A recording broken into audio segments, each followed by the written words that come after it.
Oh my God. Hi. What's up, besties? How we doing? It's your girl. It's Mother. It is a shell of Mother. Listen, I'm coming to you from a hotel room in New York City, sitting in a cuck chair. Everything is going exactly as planned. This is exactly how I envisioned my life when I was a little girl. I was like, you know what? When I turn 37, I am going to go through. Not only will I already be divorced, and for a while, I will have been divorced for a while, but I will have also met what I thought was my second husband. And then right around my birthday, a few weeks after my dog died, I'm going to find out that man ain't my fucking man. And that's what I thought was going to be going on. And I thought, when I was a little girl and I was drawing my life, I thought, you know what I'm going to be doing at the age of 37? I'm going to be looking at a 300 square foot apartment in New York City that also somehow costs $5,000. I mean, you guys, I'm getting into it. Obviously, I'm getting into it. I'm going to tell you everything I can while still maintaining some level of respect for the relationship I was just in, even though that wasn't really reciprocated in any capacity at all. Yeah, I have been in New York for the last week. Oh, you guys, I always do this. I have to promote my shows. You guys, if you're in Raleigh or you're in Nashville, come to my fucking shows. Because now, you know what? Here's the good thing. When there's a lot of pain in my life, that's when I make my best fucking jokes. Like the actual formula for comedy is tragedy plus time equals comedy. And has time passed? Probably not enough, but I'm telling you, these jokes are going to fucking slap. So come with me. I'm going to be in Raleigh on June 17th and Nashville on June 18th. I think either that or it's the 18th and the 19th. I need to get better at this, and I will. And I promise I will. The next tour I go on, I'm not technically on tour. This is just like 2 dates that I was supposed to do earlier this year. They got rescheduled because the trees were exploding. And I feel like, honestly, that was a harbinger of what was about to come. The exploding trees in Nashville was a bit of an omen about what was about to go on in my life. I'll be honest. So I would love to see you guys out at those shows. Please come. I'm in the middle of like a crazy fucking time in my life. I have spent the last week in New York City looking for apartments. I am going to move to New York City. New York has been one of those cities to me always that like I've been afraid of. It's really loud. It's really smelly. There's a lot of people. There's a lot of intense energy. And it's always kind of like spooked me a little bit. And, it's so funny because I've always preached like your fear is a compass, right? Like anything you're afraid of is actually what you need to go do because there's something waiting for you on the other side of fear. There's always something waiting for you on the other side of fear. And I believe that in my bones to be true. And I've been afraid of New York for a long time. I think, the comedy scene is intimidating. I feel like a very, very small fish in a big pond. I might not even be a fish. I might be a fucking tadpole. I might be like a microorganism living on the bottom of a shell in this pond, in this hypothetical pond that has shells, because now it's the ocean. You guys, just bear with me. Bear with me, okay? My life is on fire. My pants are on fire. Everything. And here's the thing. It's so crazy because like, this year has been objectively a kick in the fucking teeth. Like it was like I put my mouth on a curb and God fucking curb stomped me. Like he was just like, no. And I do fully believe in God's plan. I believe in universal guidance. I believe in universal direction. Like at this point in my life, I've had so many things go like quote unquote wrong or be like devastating and painful that, never in my life has anything ever gone like horribly wrong that didn't lead to something amazing, right? So I'm very much in the practice of the Chinese farmer right now. I'm just like, I know something better is coming. And if you guys haven't heard me talk about the Chinese farmer, now is the perfect time for me to talk about it because it really applies. So there's a parable by Alan Watts. I think it was by Alan Watts. It might be just accredited to Alan Watts for some reason, but it's a parable about the Chinese farmer. And it's about he has a bunch of horses, and one of the horses runs away, and his neighbor comes over, or he has one horse, sorry, and the horse runs away, and his neighbor comes over and was like, what bad luck, what bad fortune. And the Chinese farmer says, we'll see. And then the next day the horse comes back and he brings a pack of wild horses, and the neighbors come over and they say, what great fortune. And he's like, we'll see, you know. And then the next day, his son is trying to train one of the wild horses. He falls off and he breaks his leg. And the neighbors come over and they say, oh, what bad fortune. And he says, we'll see. And then the next day, the military draft comes over to take his son to war, but he's ineligible because his leg is broken. So the point of that is that like horrible things can happen or really great things can happen. And they always evolve into something else. There's always a bigger picture. There's always a bigger plan that we don't necessarily see. There's never been a time in my life where I haven't gone through inordinate amounts of pain and come out a stronger and better person. Like some examples that come to my mind immediately are like when I was in the pits of my alcoholism and I got my DUI and I went to jail. I had to go to jail for 30 days. And I got that DUI in Arizona. It's a zero tolerance state, and 10 days is their minimum sentence. So if you have like a beer and drive in Arizona and you get caught, it's a 10-day jail sentence. That's what it was in 2011 or 2012 when I got mine. It might have changed since then. And I had more than that, and I drank and I drove and I had to go to jail for 30 days. And that was like one of the darker times of my life. I just remember feeling so angry. I just felt like the crime didn't match the punishment, and I was really, really committed to my alcoholism at that time, and I really could not ever accept a world where it was punishable by law that I drank a little bit, that I fucking partied. Okay, now the police want to get involved. I was like, you fucking narcs. So like it was a dark time in my life, and I was broke. Like I had no money. I had to sell my car to pay for jail. I just was in a really, really dark place. But because I did that and I went to jail, what happened is I was working at an ad agency, and the guy who sat across from me had just started doing comedy, and he was going to quit advertising to do comedy full time. And he told me before he left, he's like, listen, you probably need therapy right now. You know, you're in like a really dark place, but I know you can't afford it. He's like, so you should really try stand up. He's like, you're funny. And he's like, you know, pain makes for the best humor, so you should give it a shot. And that's how I started doing stand up like that. And the first night, you know, I did this writing course that he recommended to me. And then the first night I did stand up was to this day the best night of my life. I was sober. I wasn't sober from alcohol totally at the time, but the teacher made instructions where he said, you cannot drink or use during this course at all. You had to like sign a piece of paper, an agreement saying when you perform, you can't be drunk, whatever. And so I was clear headed during this entire experience. And what happened that first night I did stand up was the closest thing to feeling connected to source that I've ever felt in my entire life. It was the moment I knew what I was put on this earth to do. And it was so beautiful and it was so powerful. Unfortunately, I was still very much in the disease of my alcoholism, and I wasn't able to commit to stand up in the way that, you know, I wish retrospectively I would have. But again, like, every single thing happens for a reason, and just because I'm going through an extraordinary amount of pain doesn't mean that something great isn't on the other side. And you know, another thing I can think of is my mom's death. So my mom killed herself a few days before my wedding, and that's not great. Like on paper, objectively pretty shocking.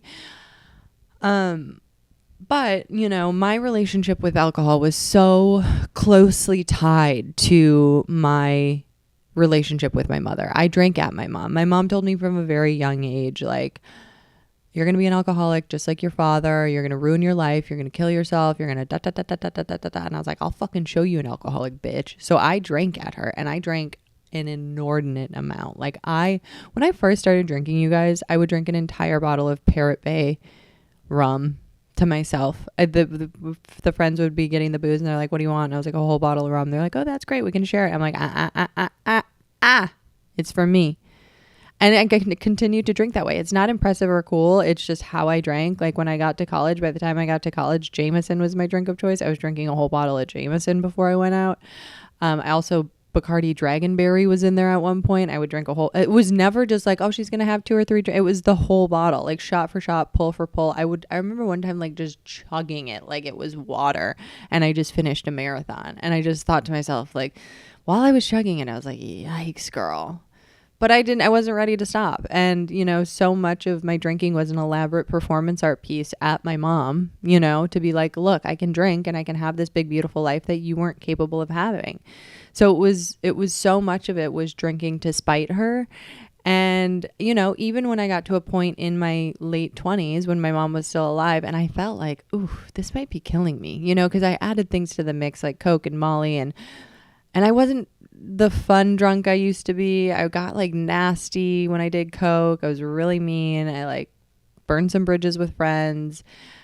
I just wasn't somebody that was like a cool, fun party girl anymore, which like I was able to like manage that for a long time before the drugs were introduced. But I felt it just taking away from me in some sense, and me waking up and not knowing what happened the night before. I mean, you know, I just didn't love the way it was making me feel, but I was never going to stop because my mom was alive and I wanted to prove to her, I can fucking do this and you can't do this. And when she killed herself, one of the first things I felt was relief. I felt relief not only because I knew she was finally going to be free. I knew that she never experienced peace a day in her life on this earth.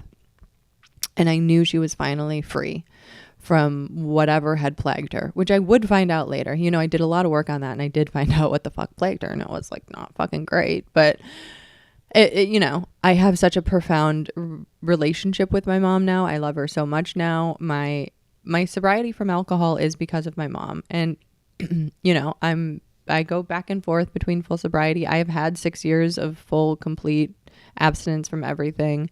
Where am I at in my sobriety? I'm running up on 9 years this year. So like most of the time I have been totally sober. There are times where I go back and forth on weed and mushrooms. You guys know that. I tell you guys that. I'm not lying to you about anything.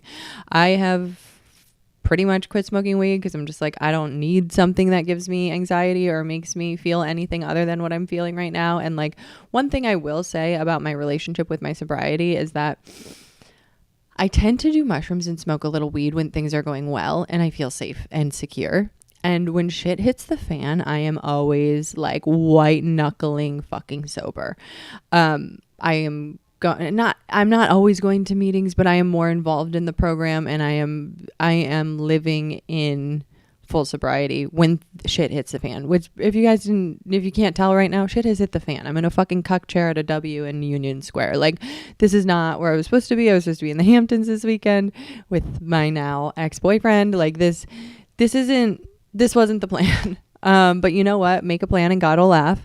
We had great plans all summer. And listen, those great plans are like very tempting. Like it is very tempting to stay in a situation when you have like a really fun couple of months coming up. We were supposed to go to Italy and we were supposed to go to St. Bart's and we had like fun shit to do, but like life happened and now I am pivoting and I am looking for a place in New York. And I know that no matter how painful this is, something wonderful is on the other side. I know that. There's no way God gave me this year just to spite me. Okay, you guys, this week's sponsor is once again Berber hair oil. And you guys, I have my hair like down. Like you can actually see how much hair I have right now. It's so nice. And listen, I did just go through a breakup, so there's a chance I chop it off. But like my hair is strong and thick and it's growing and I'm so happy, and it takes time. It really does take time. It doesn't happen overnight, but I love my hair, and that's all thanks to Berber hair oil. Even, you know, my hair was longer before. It was fuller before. It was like probably down to here and it was fuller. But the thing is, my hair is growing back healthier and I can feel it. It's thicker. And I am so happy that I'm on this journey with Berber, and I hope you come on it with me too. You know, it's the hair oil. You put it on the roots of your hair twice a week, 3 times if you can, after you do the derma roller. And then, you know, I have like a little massage brush too that I got, and it's really luxurious and it feels like such a form of self-care. And I hope, you know, if for no other reason, you guys take a moment to just give yourself a little love, massage your little head. Don't forget about your head. You know, it needs some love too. But yeah, Go to Berber.com, BURBUR.com. Use the code BRITT, BRITT for 15% off your first order. And I hope you thank me later because honestly, Berber is fucking amazing. All right. Love you, besties. Our sponsor this week, it is Happy Caps. You guys know I've been talking about the Happy Caps mushroom chocolates and they are divine. I went to a Shabbat this week in New York and I brought a Happy Caps bar and I was the most popular person at Shabbat and I'm not even Jewish. So that was pretty cool. But yeah, these Happy Caps mushroom bars are incredible. They are like a light, easy little buzz if that's what you want it to be. And if you want it to be something else, it can be something else. You can go on whatever journey you choose to go on. Check your dosing. Make sure you know your dosing. Don't freak the fuck out. Don't be the weird person at the party who has to fucking leave or they're just looking at their hands in the corner or they're like, oh my God, there's so many veins in my legs. Like, don't be that guy. Just like know your dose, enjoy the ride, and go to happycapswellness.com. The shop passcode is Goodhealth and there's a 20% discount on order with HCW20. Go get your mushies. It's hot girl summer, baby. We're having some fucking fun. All right. Love you, besties. Okay. Sorry. Sorry, my camera died because I'm not an adult. No, actually, I ran out of storage. And then I had to chat GPT. How do I fucking get this? I hate being an adult. I miss Mike. All right? That's what's going on with my life. Anyway, back to Palm Beach not being fucking it for your girl. I would love for one of you, if you're bored and you don't have anything else going on, to just do a smash cut between me before I moved to Palm Beach when I was like, I'm in love and I'm really excited for a change of pace and I think it's going to be great. We have a beautiful apartment. Blah, blah, blah, blah, blah. To fucking smash cut like 3 months later, like that SpongeBob oh my God. SpongeBob SquarePants where it's like 3 minutes later. I'm just like, my designers robbed me, my Pilates studio closed, my dog died, and my boyfriend cheated on me. Fucking honk honk on my motherfucking clown nose. God forbid a girl be excited about anything. You know, this is my lesson to never be fucking excited. I'm good on that. I'm done on excitement. No, I'm just kidding. Listen, I do still truly believe God's plan is perfect, even if it's painful, like really, really actually. You know, I've had this discussion with my ex, like maybe he was just what I needed to get me out of LA. And maybe I wouldn't have done that if I didn't fall like super in love with someone. And I think there's like a lot of lessons for me to learn. There's a lot of lessons for him to learn, that's for sure. But there's definitely lessons for me to learn too. Like there were times early on in this relationship when I had bad gut feelings about things.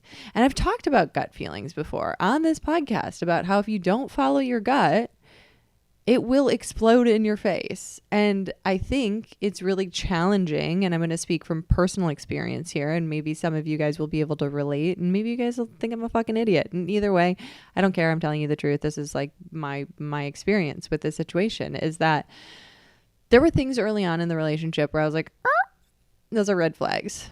Following a bunch of whores on Instagram, liking their pictures, going out late, having after hours with random girls. Like, there was definitely red flags, okay? I just threw them in the wash with a little bleach and I made them light pink. And I was like, and now they're kind of cute, right? Now it's like a bandana. We can wear it on our head when it's a warm day. We can wear this pink bandana on our head in Paris when we go to Paris with him on the third date. No, there were red flags that I ignored because I was madly in love with this person. Like I followed my heart instead of my gut, and may that be my lesson. Because here's the thing about women, right? We are witches. Our intuition always knows. We always know. And here's the thing. I'm not going to get into a ton of details on this part of the podcast. I am going to get into like the details on the Patreon because like that's what we do over there. We fucking kiki and I spill the beans. I'm trying to operate from a place of integrity for a person that I have a ton of love for still. And I hope he figures it out. But what I will say, I don't regret it. I will say that. I don't regret it. I think if I had, you know, when he said he was moving to Palm Beach and I had the chance to either break up with him or move with him because long distance was not working for us, I'm glad I moved. I'm glad I firmly believe that when love is so rare and when you find it, you have to follow it. You have to follow it. And how lucky am I that I got the chance to be in love? Like truly, truly very in love. And whether or not that person was giving me the kind of commitment and respect I was giving them almost is irrelevant, because I know how I showed up in that relationship, and it was 110%. I was 110% in. I was 10 toes down. I moved my ass to Palm Beach. I gave up my community in LA and my career, which was not smart, but I also like needed a break. I deeply needed a break from comedy. I deeply needed to like heal a little bit, and I thought I would be able to do it there. And like, I unfortunately was not able to, because the world just truly fucking kicked my ass when I got there. You know, I think again, like the designers robbing me were like a harbinger of like what was to come. And it's like, oh, your friends betrayed you and stole money from you. That becomes not even significant when your dog dies. That has like, you know, that was my soul dog who'd been with me through everything.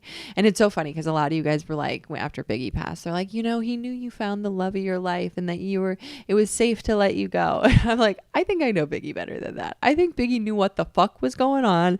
Here's the thing. Old bro had a fucking privacy screen on his phone and I couldn't see what he was doing, but Biggie could. Biggie would get all up in there and look, and he was like, oh, this shit's about to fucking hit the fan. I gotta go. He's like, I can't be with her through another breakup. That was too much work. He's drank too many tears. He got dehydrated from the saltiness. Like, it was just, you know, he would always lick my tears. But I will tell you this, like when I was in the middle of it, and I'm still in the middle of it, I'm still going through it. But like when I had just found what I found in the phone that I didn't like, and none of you would like, by the way, nobody would like what I found. I had never felt so alone in my life. Like at one point, because when I do go through heartbreak or when I do have, you know, big losses, I always had Biggie. Like he was always there. I could always cuddle him. I always knew he was going to like lick the tears off my face. And when I kicked him out of the house, not Biggie, obviously, he left on his own accord. When I kicked my ex out of the house, it was just me and the crashing reality that like my world is falling apart. Like the world that I was trying to build is falling apart, and I don't have my dog. And I was like rocking in the fetal position, scream crying, and I just felt so sad and so alone. It was a loneliness and a pain that like I wish on no one. And it just felt so dark. Like my friends aren't there. My partner who I moved there to build a life with, like I thought that was my next husband. Like I don't really date casually, and maybe that's something I need to start doing, but like I date like I show up in relationships as a wife fully. I make a home, I provide emotional support, I do everything in meaningful partnerships. And I've only had one other meaningful partnership, and that person was my husband. My now ex-husband, and this person I thought was going to be my husband. And, you know, I could blame it on his age, but I honestly don't want to, because I think that's a cop-out. I think, you know, I was thinking of myself at 27, or, you know, he's about to be 28. I was thinking to myself then, and I was like, what kind of partner was I? What kind of person was I? And I was engaged, and I was a wonderful partner, and I drank a lot, but that didn't make me a bad partner. I think when you use the excuse of drinking as a reason that you're a bad partner, maybe you're just covering up what your actual character is. And I think maybe you don't have a ton of integrity, and that's okay. Like a lot of people don't. And I don't think he's really the prototype of person that would have a ton of integrity. But it's unfortunate. It's unfortunate that like, you know, I got very, very, very, very, very badly hurt in this. And I also, here's the thing. So there's a girl involved in this. Obviously that's not me. And I'm going to get into like the nitty gritty details on the Patreon. And I'm sorry to keep saying that, but like there are some things I cannot like actually just put out on like the real actual fucking YouTube internet, because that's crazy. But there is another girl involved here. And I've been thinking long and hard about this girl, because I'm being told they're friends. They're just friends. They're just friends. They have a really weird relationship, but they're friends. And, you know, I'm just like pissed down my back, but don't tell me it's raining. do the shitty thing, but don't fucking lie to me. Come on. I wasn't born yesterday. I was actually born 10 years before you. So I've been around. But this girl knew about me the whole time and just continued to have this highly inappropriate relationship with my partner. And it's his fault as much as it's her fault. It's more his fault. I'm not going to be mad at her. And I want to make a point here though, because I was thinking to myself, I'm like, what kind of fucking person does this? Like when you know someone's in a relationship and you don't care and you send salacious photos of yourself and you are just like wildly inappropriate, but you know that person has a partner, and not just a partner, like somebody who lives with them. And then I was like, aha, I know what kind of girl does that. Me. Not me now, but me 15 to 20 years ago. Yeah. Me. Okay, not 20, because then I was 15 and I wasn't texting married men. But like, I had a run with athletes where I didn't give a fuck if they were married. And it's so funny to me because like karma does not miss a doorstep. Karma, like you think you get away with something and it's like ding dong, bitch. Here's your fucking karma. This is my karma. This is what I get. I get to be totally in love with a man, to have uprooted my life for him. And I get a woman who's like slutty and hot and doesn't really have a moral compass, drinks a lot, doesn't really give a fuck, hasn't done a ton of work on herself, I could probably guess, who doesn't give a fuck. That's what I get. I get me just a little bit later in life, so it hurts me this time. Instead of me being the person who causes the hurt, I am getting hurt this time. And I had like a aha moment where I was like, oh my God, this is what I get. This is what I get for my bad behavior in my 20s. Literally like 18 to 24.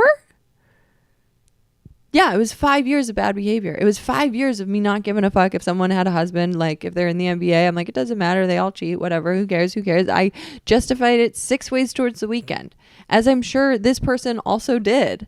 Or maybe she didn't even justify it. Maybe she just doesn't actually give a fuck. And that's where I was at one point in my life. And like, you guys, Karma is a bigger bitch than anyone could ever be. And so I just have to remember that if I think anyone's getting away with anything in this situation, or if I think I'm getting the short end of the stick, God's got you. God will curb stomp that person. And it doesn't mean that it's going to happen right away. It doesn't mean that like someone does you wrong and then they get to get hit by a bus. But it does mean that if you do something wrong, or if someone else does something wrong, that exact thing will be served to them on a fucking platter when it is the most painful, when they are the most vulnerable, and when the lesson can finally be received. Because it would have been a shame if this happened to me and I didn't learn the lesson. And it's like, of course I've done work on myself and I've gone to therapy and I've become a different person, and I'm somebody that would actually genuinely not hit on somebody in a relationship or a married person. Like that's not my personality anymore. It used to be my personality though. And so I just want to like remind you guys that fucking karma's coming, so don't rest. If we're sitting on our laurels being like, oh, look at my beautiful, young, ambitious, wonderful, hot, great in bed boyfriend. How did I get so lucky? And then pow, just fucking getting hit over the head with karma. It's kind of funny. Like, listen, was that relationship perfect? No, it was flawed 6 ways towards the weekend. But like, I was very in love with him. And if 2 weeks ago he asked me to marry him, I would have said yes. I was all in on that guy. I was all in. I don't go halfway in. And that's the addict in me. And I don't know if you guys can relate to this as addicts, but I'm not saying that you guys are addicts. I'm just saying if any of you are addicts, I do think addiction carries over to sex and love. And love feels so good. And when I fall in love, I am like, like rose-colored glasses aren't even enough. I don't have rose-colored glasses. I have a blindfold. I see nothing. You know, I always say when people show you who they are, you got to believe them the first time. I believed him the 7th time. I was like, okay, all right. Excuse me, choking. Because it takes a while to not be so in love with someone that you can't see straight, you know? And a friend said something really great to me the other day. Sorry, I'm choking. Hang on.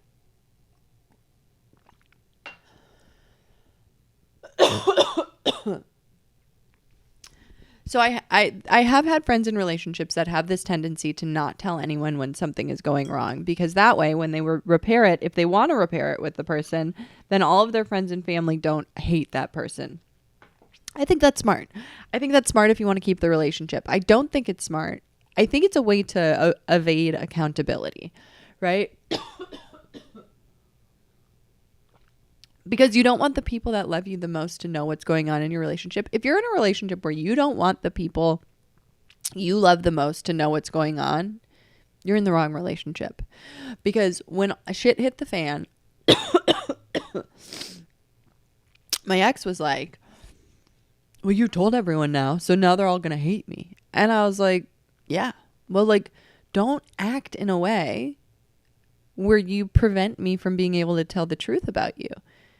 That's the solution here. If you don't behave in a way where if I repeat it, it's a horror story, then nobody's ever going to think poorly of you. And that's the truth. So, my friend said something really poignant the other day. Allie Colbert, you guys know her. I'm going to get her back on the podcast soon because I know you guys loved that episode. But she said, it was her mom who told her this, but love is blind, but the neighbors aren't. And I thought that was so poignant because after we had our initial incident, let's call it, and I was tore up from the floor up. I was devastated, heartbroken, betrayed, angry, sad, violated, all of the bad things. I was in a really, really bad place. But I was confronted with the fact that, like, I still love this person very much. And he betrayed me and he hurt me and he made me look like a fucking clown. But I still love this person. And I've never been in that position before. I've never been cheated on.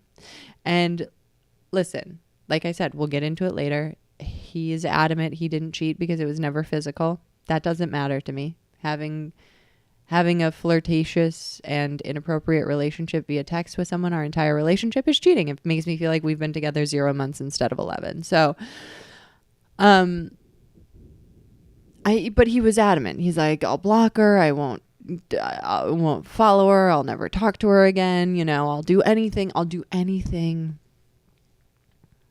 that you want to regain your trust. And, I was in a tough position because I was going to give him another chance. I was gearing up to give him another chance because we live together. Our lives are very enmeshed. I love this person very much. But then, you know, I set some simple boundaries of things that can and cannot happen in the relationship again. And 5 days later, he violated one of them. And so he made it really easy for me. He made it really easy for me to be like, your words and your actions do not match. And I cannot be an idiot who listens to the fucking, I'm so sorry, I love you so much, da, da, da, da, da, da, da. No, I'm a big age. I'm a big old age, baby. Mama just turned 37. I'm rounding the corner on 40. I have done so much work on myself to love myself. And I think sometimes people come into your life to test you. I really do. I really think God gives you really, really insane tests. And like, I think there's a version of me 3 years ago, right after my divorce, when I was very vulnerable and very fragile. Had I found the love that I just was in sooner, I would have stayed. Because I was so desperate to be loved and I felt so alone, and I would have stayed. I hate to say that, but I would have. But this version of me, unfortunately, he caught this fucking version of me, because this version of me, I love myself enough to walk away. I don't ever want one of my partners, one of my life partners, one of my long-term partners to ever put me in a position ever where I have to choose if I love them more than I respect myself, because the answer will always be a resounding no. And it doesn't matter how much I love them. I will always respect myself more. I will respect my boundaries more. I just have done the work, and that fucking sucks. That sucks. And I know the older I get and the more confident I get in myself and the more work I do on myself, because unfortunately this is going to lead to more work. It's not like the fucking work's over and I can take my hard hat off. It's like, no, now I have to do more work. I have to do more work on myself and figure out why I've attracted people like this, why I'm attracting this sort of chaotic love. And, you know, I'm going to be doing this work on myself in a new city that I've never lived in. Quite frankly, I've never really liked that much, but I'm like feeling very inspired by it this trip. I just am like, there's a lot going on, guys. Like this year has been a lot. And for whatever reason, it was meant to be. It was meant to be. I do believe that. And here's the other thing. I know that both of us are going to come out of this stronger. I do know I'll be the impetus for change in his life. And I know I will haunt him. No, I'm just kidding. Yeah, no, I know both of us are going to change profoundly from this. And I'm very excited to move to New York. I also hate to say this, but Biggie fucking hated New York. And maybe he just knew. Maybe he knew stuff I didn't know. Like, I just think dogs have divine intelligence, and, you know, he maybe knew more than I knew at the time. And it would be a really fucking hard world to have a dog with a feeding tube hanging out of his neck in New York City when he hates it here, you know? So I'm trying to look at all the silver linings. I'm trying to stay positive. That's kind of where I'm at, guys. I've just been doing a lot of self-reflecting. I cry from time to time. I really cried. Between the last time I recorded and this time, I have really cried. And I just want to let you guys know, if you're thinking about going on Lexapro and you're like, I don't want to do it because I'll never be able to feel anything. Honey, you can feel all of it. Not your clit, but your feelings. You can feel all of it. You will be able to laugh. You will be able to cry. You will be able to experience life. It just doesn't get so low. And I've never been more grateful for my Lexapro in my life than I am right now, because when I went through my divorce is when I was the most suicidal I had ever been. It was such a deep, dark place that I couldn't get myself out of. I couldn't journal myself out of it. I couldn't meditate myself out of it. I couldn't pray myself out of it. I couldn't walk myself out of it. I couldn't get out of it. Okay? And I think Lexapro is in the process of and has already saved my life. And I will be okay if I stay medicated and I stay close to my community and my friends. And here's the thing. When shit hits the fan, you really realize how wonderful your friends are. I think when we're in a relationship, we have a tendency to pick our partner over our friends, because that person becomes your best friend, and it's your best friend that you're fucking, and you have this hot, amazing sex and this great life. And you're just like, who needs friends? And I don't ever fully cut my friends off, but I'm a little bit less effort. And that's another lesson I need to learn, because my God, when the shit hit the fan, do I have good friends? I mean, my friends have been calling and checking in on me. My dad has been so wonderful. And that's the other thing. This whole thing is a fucking mess. My dad is in Florida wiring his bagel shop, and his best friends are the contractors on the job. I'm like, Dad, just wire it so it's up and explode. No, I'm just kidding. I didn't say that. And my dad would never. My dad is such a man of integrity. I told him what was going on. You know, his initial reaction was, I do want to leave the job. I don't want to do this anymore. Why would I want to do something for someone who just hurt my daughter so immensely? But my dad is a fucking incredible person. And my ex should be so lucky that he has so much integrity, because he's going to finish the job and he's going to do a good job. And that's it. That's really it. What a fucking hellfire acid bath of a mess. My poor father is now going to spend his summer, which, by the way, is his favorite time of year. It's when he has his garden. It's when he plays baseball. It's his favorite time of year. And let's be honest, he's in his 60s. You know, that is the age where you start to think, how many of these summers do I have left? And he is sacrificing his summer to wire this kid's bagel shop. And sorry, not kid. I don't even know what to call him. You guys all know his name, but I'm just at this point, not saying his name anymore. It's going to be like Voldemort, like the name we're not going to say. We can go back to Mr. Manhattan if we have to, but honestly, he's like Mr. West Palm Beach at this point. So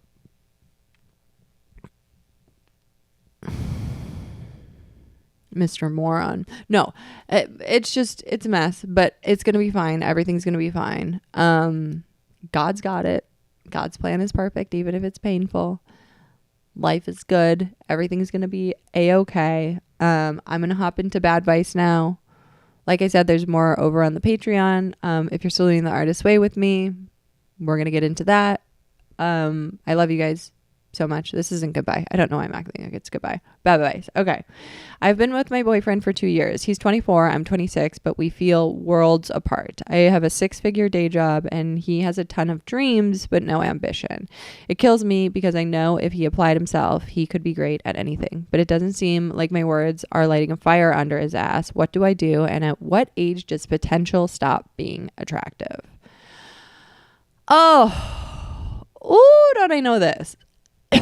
Don't I know this? Hang on a second. This is the worst feeling in the world. I'm going to validate you that this is a horrible feeling. But we can't be dating potential, right? So I think we do this thing as people, not just women, but as people, where there's a phase in the early relationship called limerence, right? Where you meet a person and you're so obsessed with them and you like them so much and you see how amazing they could be. Like if you are running their life, you see how great their life could be. So then you step in and you try and run their life, or you try and help them run their life, or you try and point them in the right direction of where you think their life would be the most successful, and you try and do all these things for them.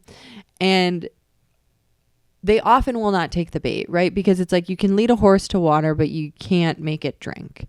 So people have to be inspired from within to make change. And that includes ambition. Like ambition is not something you can give someone, right? My ex-husband is the funniest person I've ever met in my entire life. I am friends with some of my best friends are professional comedians, and they are some of the funniest people in the world. My ex-husband puts them to fucking shame. He is funnier than all of them. He could run circles around all of them. He is the funniest person I've ever met in my entire life. I tell everyone that. I will tell everyone that until the day I die. There is not a funnier person on this planet than my ex-husband. No one comes close. It's not even kind of close. Like some people have been funny, and like, I don't know, Theo Vaughn is one of my best friends. He's fucking hilarious. But Chris, my ex-husband, he's funnier. He's just funnier. Like he is quicker, and he has such a special brain. And I spent that whole marriage being like, do something with this. Like whether it's comedic acting, I could have seen him being like a Paul Rudd, because he's also very handsome. He actually looks like a Hemsworth. Like he looks like Chris Hemsworth, and then he's like the funniest person like alive. It was a maddening combination to watch somebody do nothing with it. But he didn't want to. He just wanted to like work on cars and hang out with his buddies. And, you know, he had a day job that he kind of hated, but like he was good with that. And some people are just good where they're at, and they don't have the ambition. They don't have the fire. And it's a lot of things. It's how they were raised. It's whether or not they have ever needed to develop a survival instinct. You know, I think creativity comes out of a need to survive. And while it's easier to create when you're comfortable, I think the best creativity comes from when you're in like a really dark place and you have to create to get yourself out of that dark place. So it's really, really hard to watch someone and know they have so much potential, but they're not doing anything with it. And you can't make them. And how long have you guys been together? No. I've been only 2 years. Okay, so have you seen any change in 2 years? Has the needle moved at all? If the needle hasn't moved at all in 2 years, 2 years isn't a long time, but it's a long enough time to know the character of that person and whether or not they are actually going to do anything with their lives, because they would be doing something with their life. He's 24. That's tough. That's a tough age. 24 is a tough age, but also it's not. Like I go back to me at 24, I had a career. I was in advertising. I had only been there for like a year and a half, but like I had a career and I was working 40 hours a week. That's not impressive. That's just what I was doing. But if you see someone with a complete lack of ambition at 24, they have a ton of time to turn it around, and it might be infuriating. But here's the thing. Sometimes people don't change until you leave. Sometimes you can be like, you got to do this. You got to do something with your life. You got to you got to. And if you stay, they won't, because they think there's no consequences, and you are the prize and they already have the prize. So why would they work harder for the prize when you already are the prize and they have you? And that is what happened with my ex-husband. Did he go on to become Paul Rudd? No, but he launched a hot dog company called Gleazy, which you guys should all go have, because it is legitimately the best hot dog I've ever had in my entire life. He got ambitious enough to do a side project that's going to make him a millionaire. He's fucking crushing it. He now also has like the lead job at NBA 2K. He's running their creative. He's doing big boy shit now. And like, I'm not saying that's because I left, but I am saying there was an impetus because I left, and he had time and he was sad and going through shit. And sometimes when you're sad and you're going through shit, you are forced to create, like I said. So like, unfortunately, sometimes walking away from people is the thing that makes them change, and then they become the person that you wish they were when you guys were together, but they would have never been able to become that person if you stayed. So I don't want you to beat yourself up if you do leave. If you do leave and he does turn into the person that you wanted him to be, just know it's because that space you left was so painful. He had to fill it with purpose, and he had to find ambition, and that would not have happened if you stayed. So that is my opinion on that. I don't date potential anymore. I'm just like, yeah, we can't take potential to the bank, you know? I want to go on vacations now. I want to do fun shit now. I want to be with somebody who's driven now. I want to, I want a partner who meets me where I'm at right now. I don't want a partner who's going to get there in a few years. I don't want a partner who's, promising me that, they're going to change, or they're coming, or they're on their way, or I probably didn't. No, you are who you are right now, and you got to date who that person is right now. So if you don't like who they are right now, then you have to think, if nothing changed for 2 years, would you be happy? And would you stay? Because if the answer is no, then there's your answer. Okay, we have one more.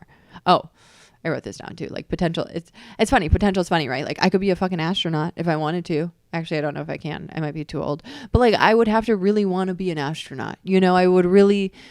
I would have to like go to a lot of school and figure out, I don't even think my ears could handle that pressure. I can't even dive into a pool without like getting water in my ears. My ears are so fucked up because I got tubes when I was a kid. I don't think I can go to space.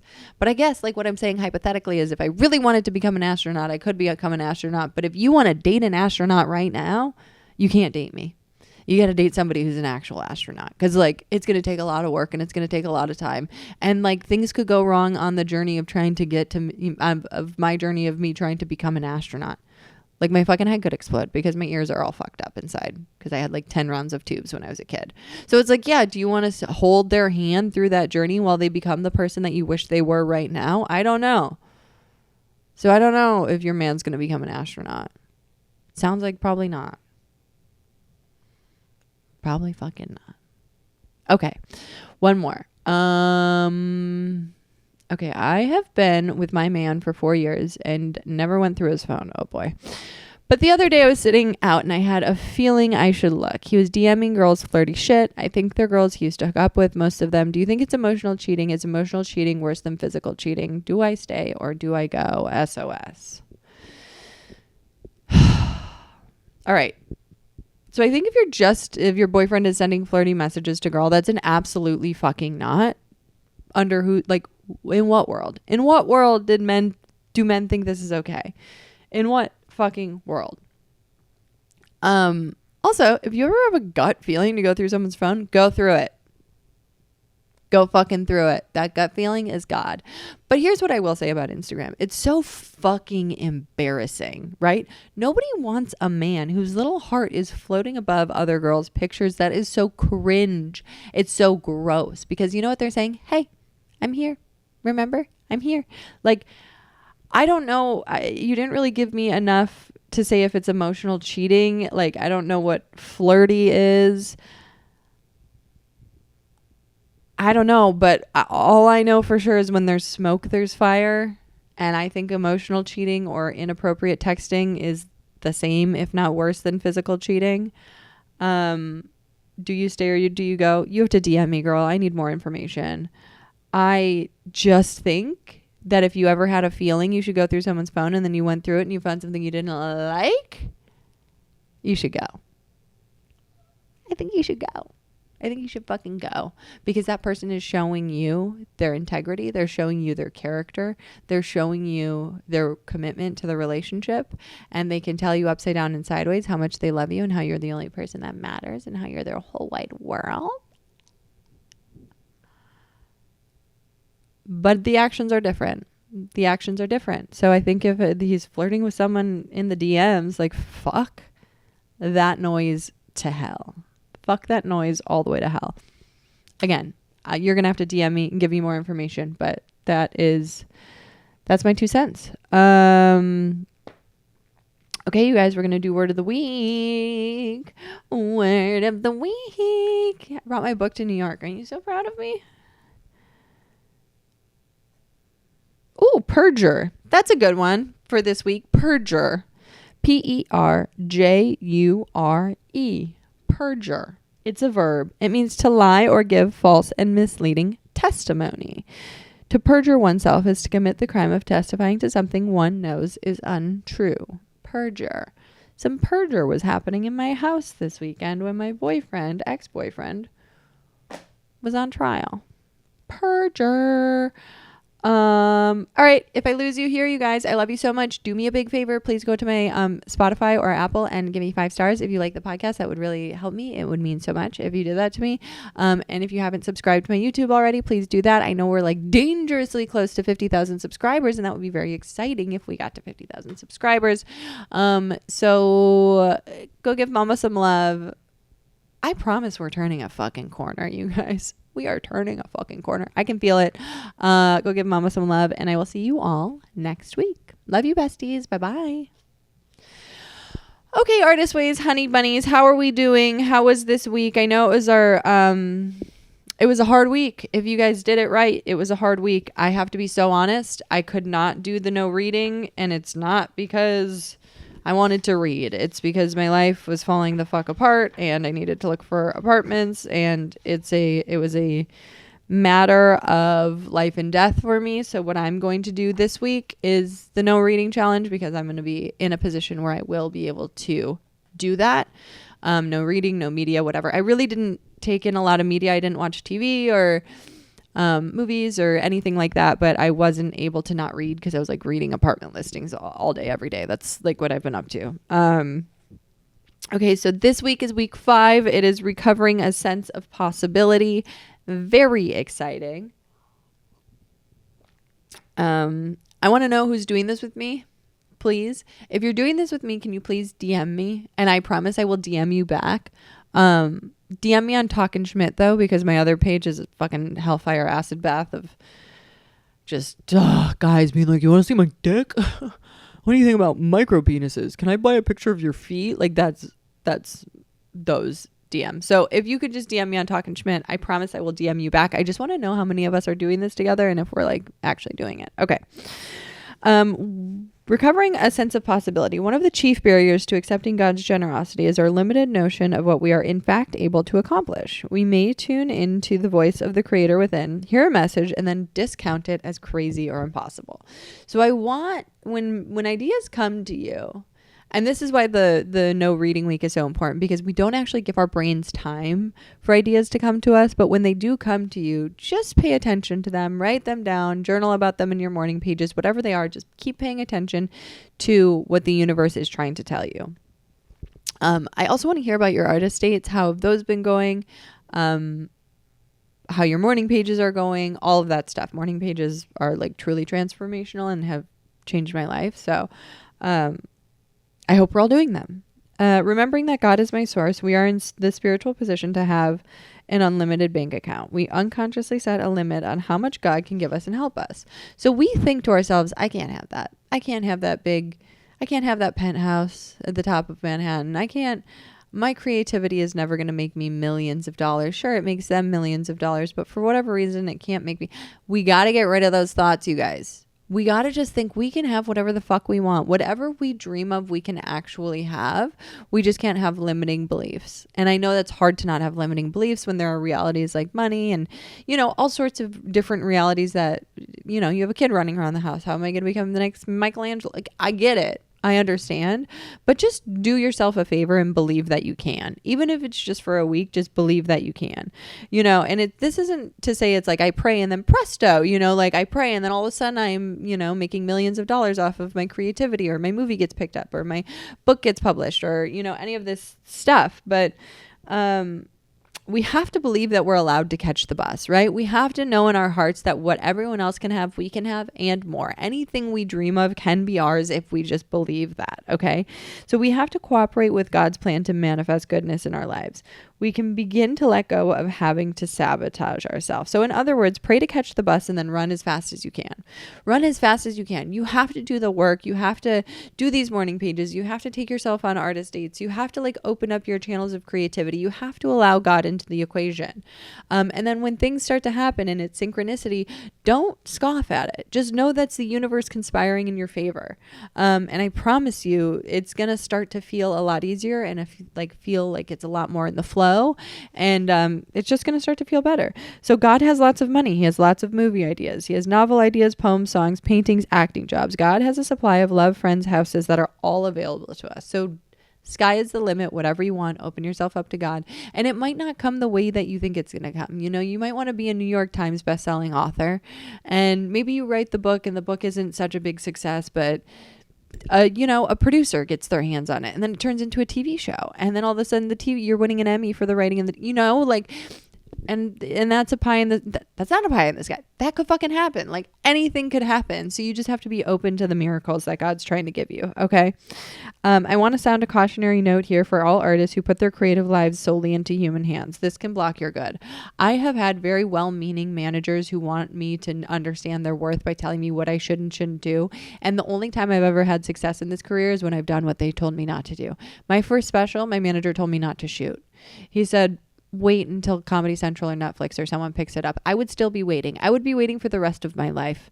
And they are trying to make themselves important and valuable, but like you have to follow your instincts and follow your gut and do the creative things that are calling to you, and don't listen to the people around you.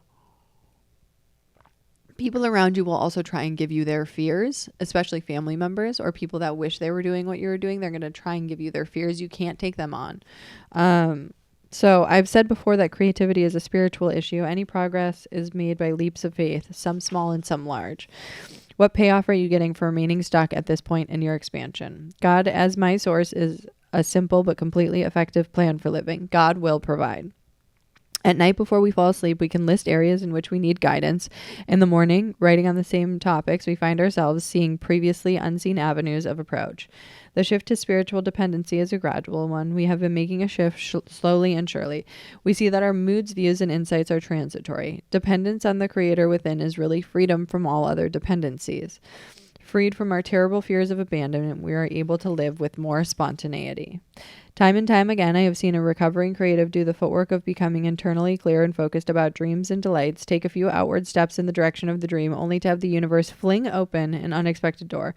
One of the central tasks of a creative recovery is learning to accept this generosity. The virtue trap. An artist must have downtime to do nothing. For an artist, withdrawal is necessary. Otherwise, we become vexed, angry, or out of sorts, sullen, depressed, or hostile. And this one's really important because, you know, when you feel super drained and you're like, oh, but I need to see this friend or I have to do this thing. This is a position I'm in right now in New York because I have so much community here and so many people want to see me, but I'm like going through it. You know, I'm not a vibe at parties. I'm not going to like bring the fucking vibes. Like I'm fucking going through it right now and I need to be alone. Like, so I'm in this hotel room. I had plenty of friends I could have stayed with, but I didn't want to be near people. Like you have to, when you know you need to take time, take the time and don't feel bad about it. Don't feel guilty about it. If you know you don't want to do a plan, you know how we all talk about how much we love canceled plans. If you know before you make the plan, you don't want to do the plan, don't do the plan. If you know you kind of don't like that person so much, but they're asking you out and you want to be nice, don't go out with them. And that can be in romantic partnerships or friendships. If you have a vibe on someone and it's a little off, May we all start to follow our vibes. That's what I'm saying. Let's just follow our vibes, and let's call our vibes God, because God is guiding us through this life, and all the feelings that we get in our guts about people are always right. I've never been wrong. I've never had a gut feeling and been like, oh, I was wrong. She was a wonderful person. She was a great friend, partner, business partner. Blah, blah, blah, blah, blah. No, I've never had that. I've never had that. And when I start to get like about people, it's always right. So this is a big week of like leaning into God. We need to do the prompts at the end of this one. It's a wish list exercise. And also you need to do, well, you don't have to, but one of the homework assignments is talking about, why won't you just give it to God? Why would you not? When has he ever let you down? Why wouldn't you relinquish control? Why don't you go ahead and do that? Because life is fucking short and God's got it. All right, besties, I'm so proud of you for being on this journey with me. Enjoy week 5. If you can do another week of no reading, no media, go for it. I'm going to be doing that this week. If you can't, all good, not necessary, but more will come to you. The less you're on your phone and the less you take in, from those around you, the better you will feel. So I'll see you later, besties.